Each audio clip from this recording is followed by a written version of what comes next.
কিরে বেড়া, এতদিন পরে দেয়া হইলো, কই থাও? আরে আমি অনেক দেশ থাই না, অনেক রাষ্ট্রের থাই।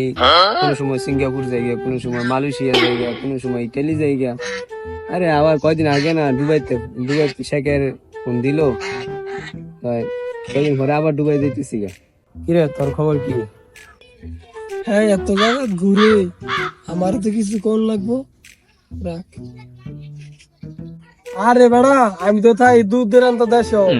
বেড়া, সিঙ্গাপুর তো মাত্র কাল কইছি দেওয়া হইব, কইতে তোর লগে মাঝে মাঝে দেওয়া হয়। আই দেশ। আচ্ছা তো জায়গা আবার দেওয়া হইব না। বলো যা, তুইও ভালো থাইস। কিরে বেটা কার কাজ করস? আরে বেড়া, এটা আমার কাছেই অনেক দেখতাছি আর কি। ওষুধ ওষুধ দেওয়ার লাগবো, গাছটা মরে দিতেছে আরে। ঠিক হইছে, তা আমি যাই গিয়া, আমার গতবার ফ্লাইট। ও, যাবি কি আবার? আচ্ছা তো যা, দেখবো না আবার। কিরে বেড়া, কোন ফ্লাইট তুই দিয়ে না কাজ করতাছ? আরে আমার নিজের কাজ হয়, কত ভর দাম গা, এই নিজের ক্ষেত্রে হাতে ছেড়ে দিতেছি। কিরে, আজকে একসাথে ধরে খেত বাঁচাছ, তখনও তো খেত বাঁচা হয় নাই। কবে শেষ হইব? কাজ কর ভালো করে।